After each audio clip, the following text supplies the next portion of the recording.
part 3 is done, let's go with part 4. In the previous video, we are talking about KFC Ether game to promote their brand specifically to children, using cute character, bright color, and fun idea.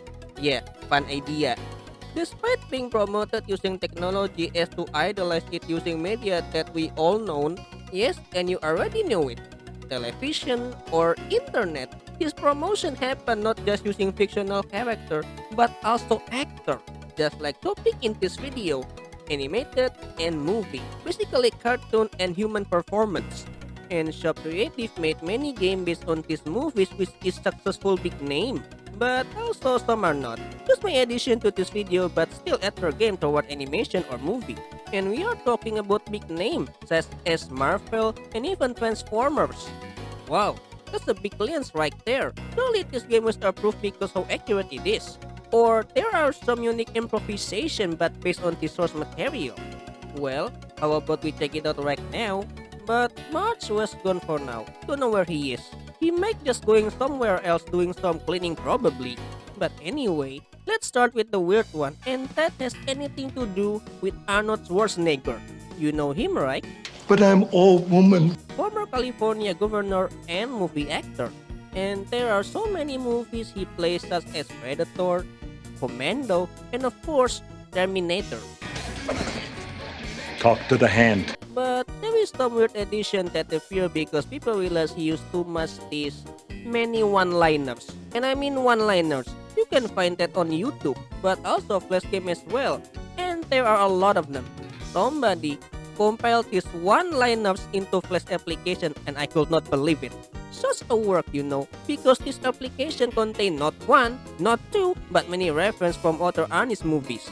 Of course, some of them are insult, self-praise, and even fun. And let me show you some of it, and I mean some of it. Enjoy. Hi. Who is your daddy and what does he do? I can do this all day long. Shut up! I've got news for you. You are mine now. You belong to me. You're a damaged goods lady. Pretty neat, but also pretty exhausting for compiling these one-liners. Still, an ether game that unintentionally promoting Arnie's movies. I'll be back. Speaking unintentionally, there is a game that's certainly not based on certain movie, but borrow its title name and intro.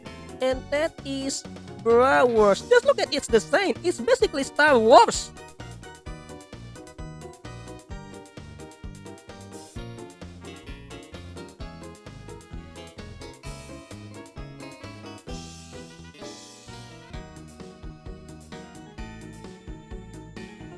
Well, at least this game not based on Star Wars and has nothing to do with it, but it has to do with Bra. But why? Based on Media.id, it was produced by Bodas, a lingerie brand from United Kingdom that you can still find it on internet. But what this game was about? Well, see it for yourself.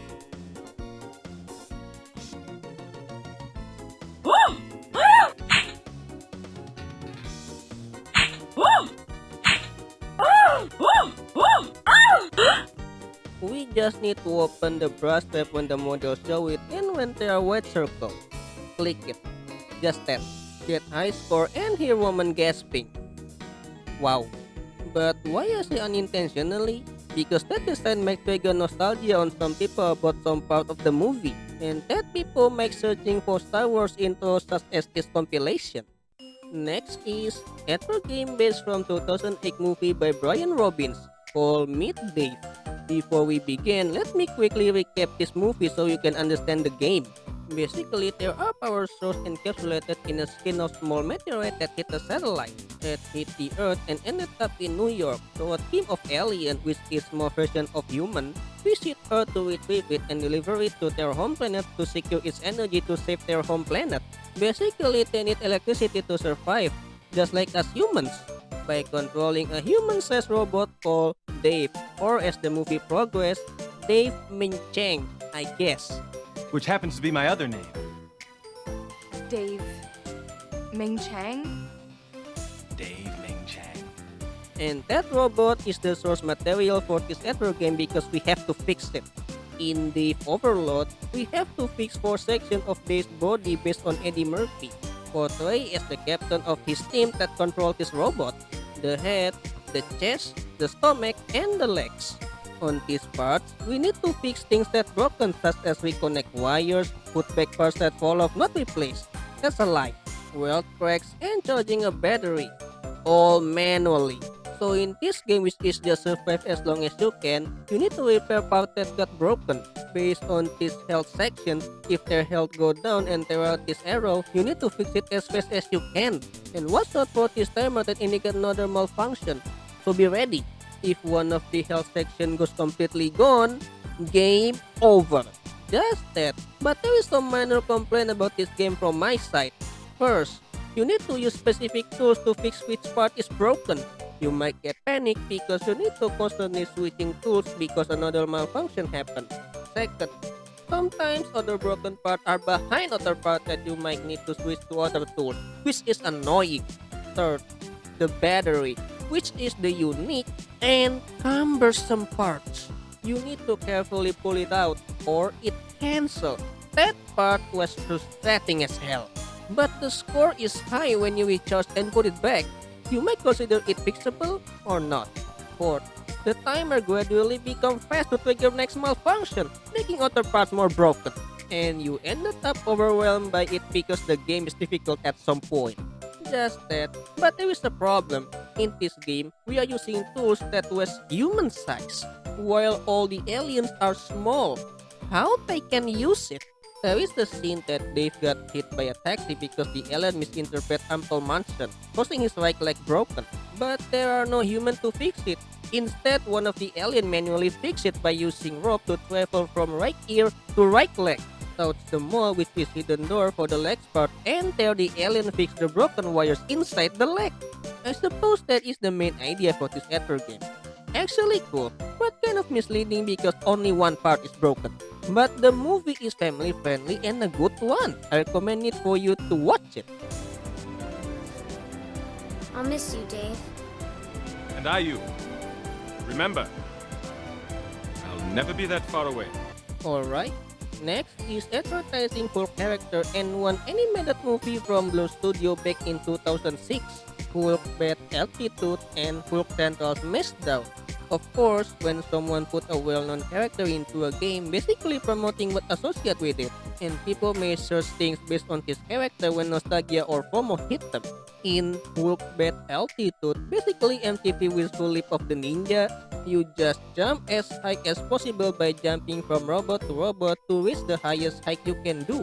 And if you hit more than one robot while jumping, you got combo for score multiplier. There are two modes, arcade mode and challenge mode. In arcade mode, you've been given 1 minute to get as much score as you can. However, in challenge mode, you only have one chance to get the highest score by jumping from robot to another one. If you landed, game over. Except arcade mode. Along the game, you might encounter power-ups. If you hit specific robot, power-ups orb appear. Grab it and you receive power-ups such as score multiplier and extra time, which is just extra 10 seconds on arcade mode. Just that. Pretty simple casual game about Hulk channeling his rage for not skipping leg day. Next is Hulk Central Smashdown. This game is intro from a moment Hulk helping Spider-Man from giant robot. Here is the intro from the game and the rest of it from this video. Thank you, Naked Welsman. Crush Big Metal Man!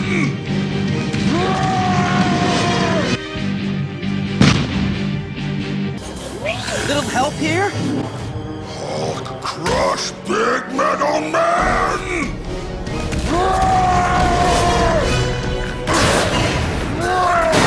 After that intro, it transitioned into the game, which is cool. But here's the thing, the only enemy that appear on that animation only this giant robot. There is no smaller ones, they don't exist. What's up creative put them in there? And you might think this game should be action platform game that's similar to Hulk Bad Altitude, but more action and more brutality from Hulk. Now that is awesome idea. But instead, we got this top-down camera angle stomping game with mini robots. Like, why? I am disappointed. I am truly disappointed, but anyway, What we do here is to get score as much as you can until Hulk run out of health. To do this, the same as Hulk bat altitude, you need to hold left click to charge jump. Either short or long one, based on this green logo when you hold left click. The bigger the logo, the harder and farther Hulk jump is. To stomp those pesky robot, single or combo, but watch out for your health. You cannot restore your health because there are two types of robot that will hurt you. One that shoot laser and one that ramming toward Hulk. But be careful, if they hit Hulk, there is almost no after hit invincibility, which is sucks. And when they hit Hulk while charging jump, that charge got cancelled. That is nonsense. But you can ease the game by getting power-ups by stomping this robot that project green color. There are two power-ups. Invincibility, which is Hulk just untouchable, and Rage, when Hulk simply destroys them by just running toward them without taking damage. Basically invincibility with extra power. Just that. Get high score as much as possible, and when Hulk runs out of health, he simply transforms back to normal. Honestly, fun addicting game, but kind of misleading once again. Next one is about Iron Man, but there is an interesting issue in here. Iron Man 2 Assault on AIM. That criminal organization AIM. Here's that strange part. This game was promoting Iron Man 2 movie, but the main boss in this game is Firepower, another mech suit villain. It should be Whiplash as he is the antagonist from the movie. And AIM was appear on Iron Man 3, not 2. How you may ask? Because this game actually promoting Iron Man 2 for PlayStation 3 that loosely based on the same name of the movie. But Firepower does not appear on PlayStation 3 version, instead the PSP version. So technically it does promoting Iron Man 2 movie, but the lore of the story not the same as the movie. Kind of confusing, but anyway, let's just jump into the game, shall we? In this game, you are playing as Iron Man that investigating a warehouse that guarded by AIM. But before the game begins, let me show you some miscellaneous things. Such as different type of Iron Man suit. Like this game want to showcase the history of Iron Man suit. Yeah, which is cool information. And there is medals, which is just for achievement only. Nothing special about it or nothing happened when you got it. But this medal section appears again on several games later. Now, how about the game itself? Well, to summarize, Iron Man went to investigate a warehouse that located by Colonel Rhodes, aka War Machine, which this warehouse is a shell company or oil owned by AIM that trying to generate energy from arc reactor generator that almost online and Iron Man must stop it. Thus, Firepower was hired by AIM to protect it from any intruder, including Iron Man. There are 4 levels only with either normal or epic difficulty. To play, move your mouse while left click to shoot repulsor beam, and space to unleash unibeam to annihilate every enemy on screen, including this floating target, robot that charge laser, and shoot rocket that you can intercept. But don't forget to collect power-ups through the level when they appear, such as power-up to increase unibeam meter maximum 3 times, extra damage for your repulsor beam, and invincibility. Each level has its own challenge such as beat certain number of enemies, survive for several minutes, or both. Just that. Simple game that's kind of repetitive but challenging enough. Next, this one might promote Lego, but the game itself is carbon copy of Hulk Central Smashdown. Except it's Lego and extra power-ups that annihilate every robot on screen, and if you run out of health, the character got dismembered. Yikes! That's horrible! Or maybe. Other than that, just the same as Hulk Central Smashdown. Next, this ether game not just promoting Transformers movie, but also another electronic appliances company, LG. Yes, both at the same time. LG Autobot Stronghold, a movie called Revenge of the Fallen from 2009, and new LG television. Okay, cool.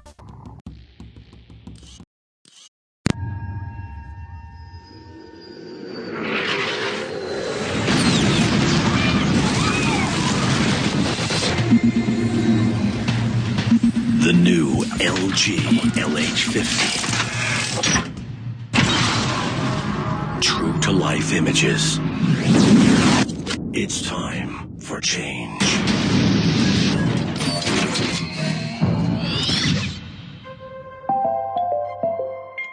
After that promotion, the game starts. So in this game, which is tower defense, you are defending a stronghold on, I don't know, nest-based in Diego Garcia, I suppose, against 50 waves of Decepticons army, which is both on land and air.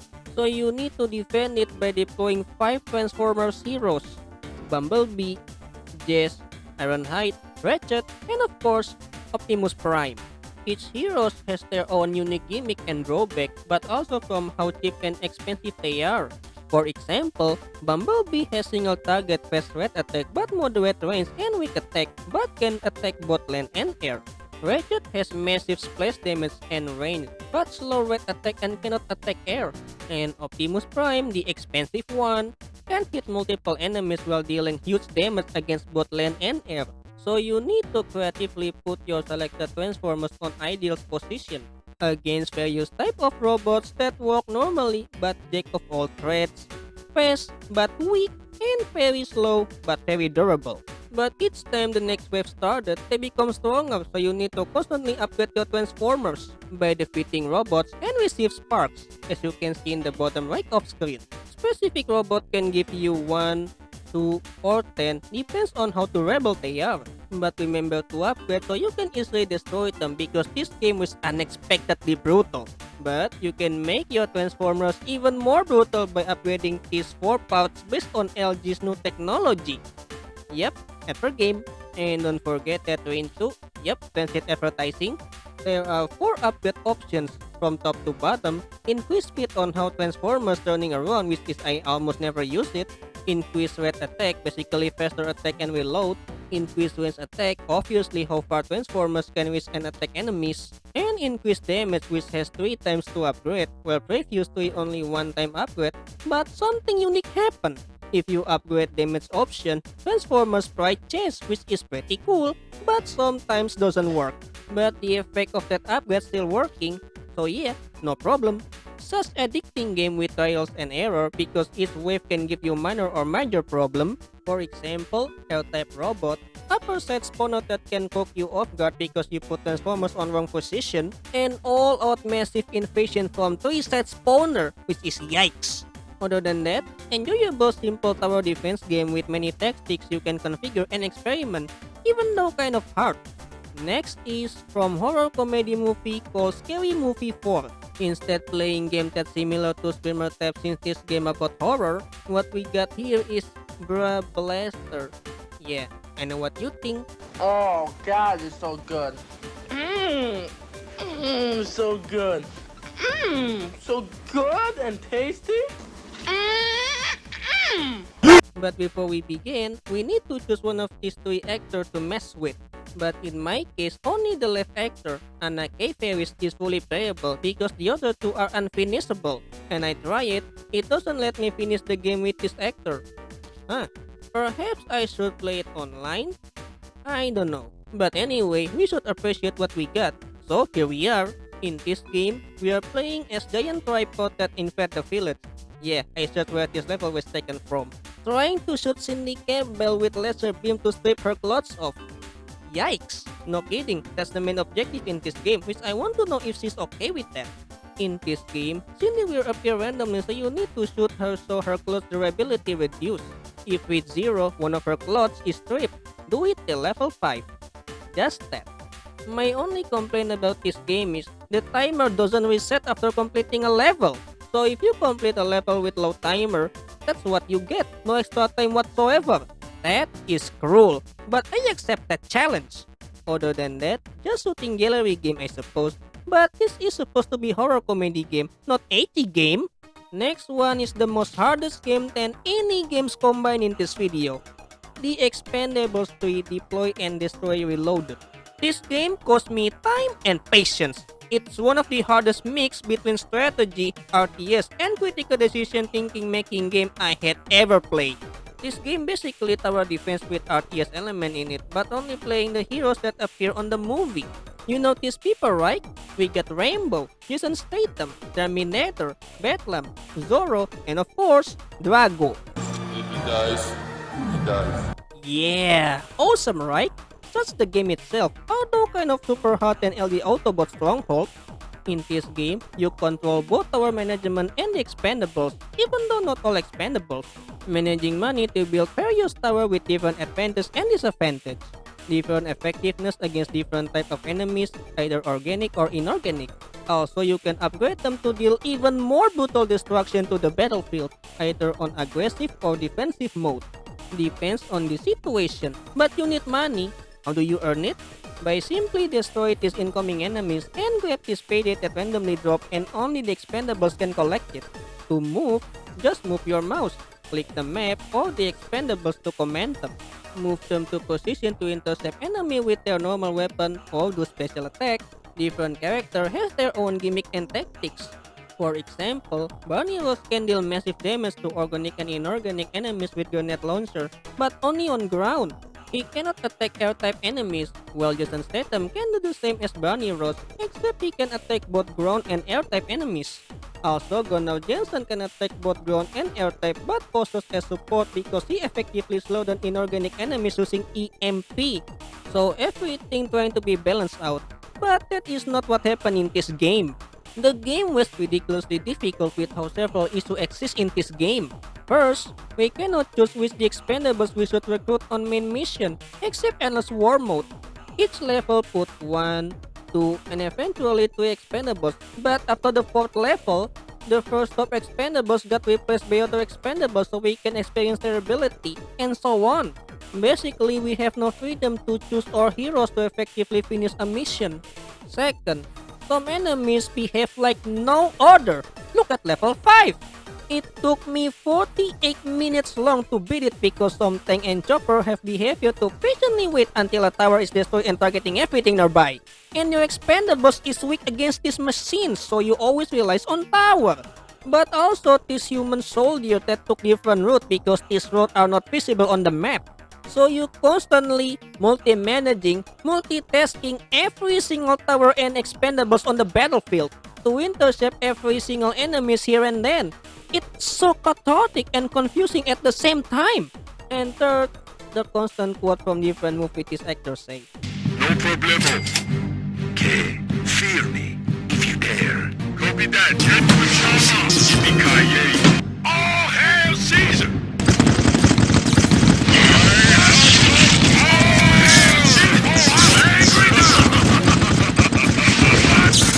Sometimes okay, sometimes don't need it based on the context, but hey, a cool addition. Overall, a very solid action tower defense mixed RTS action strategy game with how brutal the presentation is. Explosion, bones, and meat, it's all you can ask for total manly game. Good! The next Ether game is promoting a movie called The Hills Have Eyes from 2006 via Screamer game. I know, but I'm not gonna do that again. But the game itself. To summarize this movie, basically a family went for a trip but they've been set up to be killed by a bunch of mutantized humans. So they must survive. But in this game, instead we are running from them, we are searching for those mutants.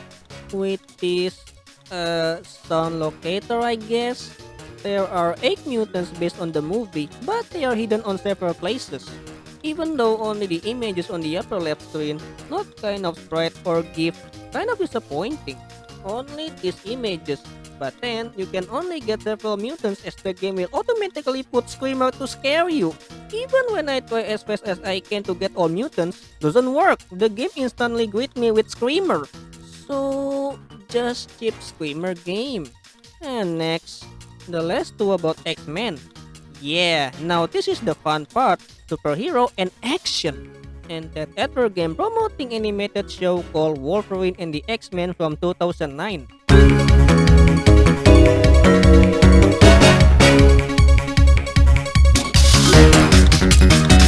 The first game is called MRD Escape. Yeah, Mutant Response Division. Because the game is about infiltration. Like, why? I'm Wolverine. I'm supposed to wreak havoc my enemies, not to stealth mission. Well, because this game based on season 1 in early episode when several mutants got poked by MRD.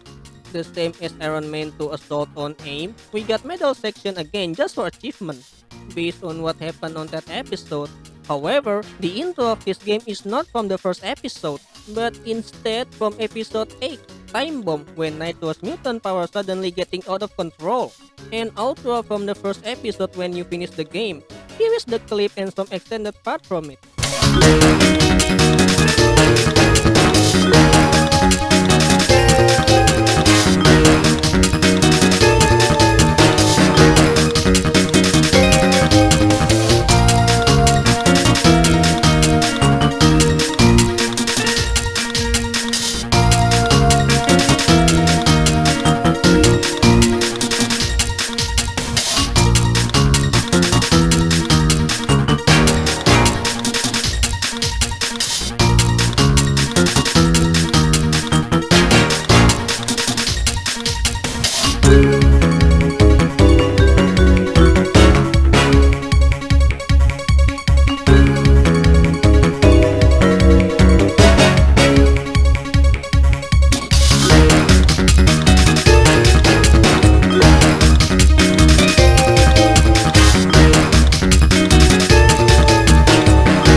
Well, this game was taken from episode 1, Inside Part 1, when Wolverine and Beast infiltrating MRD jail facility that contain captured mutants. So, it is accurate to this episode, but why Wolverine? Why we don't play Nightcrawler instead? Since he is on the show and still spamming teleportation ability, this should be his game since this mission is suitable for him. But no, gotta stick with the title and the accuracy of this show, and that is Wolverine. In this game, we need to pass 10 levels to beat this game by doing several things like decipher code, cut a wire, solve puzzle by reading through computer around the levels, evade laser, CCTV, robot that patrol specific area, and pull switches to finish the game and rescue several mutants by doing some moves like low attack, jump, down jump, attach on ceiling, crawling, a basic platforming action game. What is game about infiltration anyway? To navigate through various levels with different difficulty and puzzle doors. To save Cyclops, Shadow Cat aka Kitty Pryde, Rogue, and Beast? Beast? Whoa, hold on. Beast was not held captive by MRD. Sure, he was acting while being transported into said jail facility, but he was not detained, and not the rest of them. I know Shop Creative meant to use this character because they are well known, popular, and related to the show till the end. But at least follow the source material. We have this mutant and non-mutant family that got caught too. Why Wolverine don't save them all? And top all of that, is kids that take care of Wolverine. Even Wolverine literally threatened the MRD commander or warden to leave his family alone from this mutant-only problem. What a hero!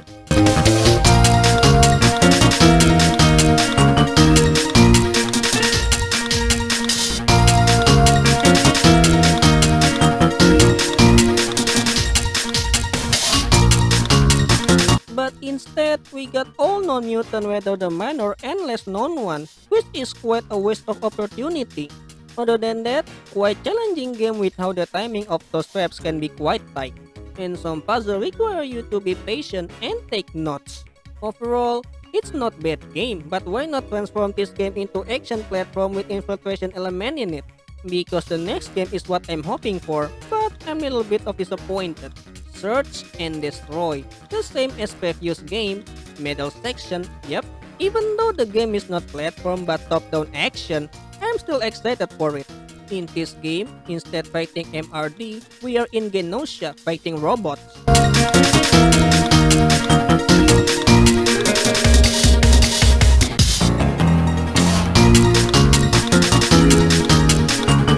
And remember, not that Sentinel. This show depicts Sentinel as mutant killer, not Magneto's reinforcement.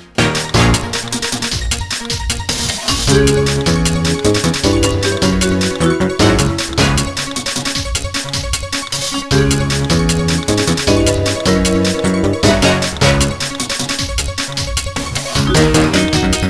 while we are in Genosha, there is an episode where X-Men visit Genosha in search of Professor Xavier.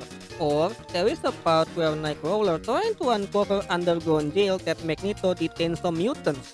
I do believe Shop Creative mixed these two episodes and create this game based on Genosha. Because we are playing as Wolverine, kicking as robots, and Magneto himself. From the surface of Genosha into that underground jail, which is full addition to the levels.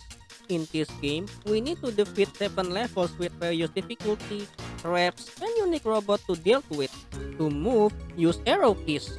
Space to attack. To increase rage, you need to fill it by defeating robots. And only then you can use that rage meter to perform special attack, and some of them are direct idea from fighting game. To perform special attack, control plus keys on help section, but to perform another special attack, you need to collect name tags and proceed to the next level to unlock it. Also, while performing special attack, it will drain rage meter based on how much damage that special can inflict. So manage that meter carefully because this game can become really difficult at some point. Some robot can drain your health slowly and faster than you can even imagine, such as this chainsaw robot, rocket robot, spinning gear robot, flamethrower robot. These robots are hitting like a train. Even traps such as this pit of acid which instant kill, yeah, acid, Tesla laser which drain your health faster, and Tesla tower that constantly targeting you are total nuisance. Luckily, Wolverine has regeneration ability to slowly restore health. I like it, and Berserker Rage his way through various challenges which is what I want from Wolverine game. Brutality. Except the boss fight in this game which is total underwhelming and major disappointment. Magneto himself. You know, the one that ripped off Wolverine's adamantium and even make Phalanx aliens scared to death in Sega Genesis. In this game, he just flying, throw pebble, and summon robots. What a letdown. Where's his force field? He's super from X-Men Children of the Atom. His manipulation skill. Come on! Everything's great from map design. Finding keys to open doors which is fine. Traps that not messing around. Various tactics to defeat robots. And then we got Magneto. Whatever. Overall, satisfying top-down action game with various and unique content in it. Except Magneto. And also, I realized something. There is no intro and outro. What happened? Escape MRD have that, but this game doesn't. Just because there is no scene where X-Men assaulting Genosha? Well, Genosha is one of the paradise for mutant. Whatever.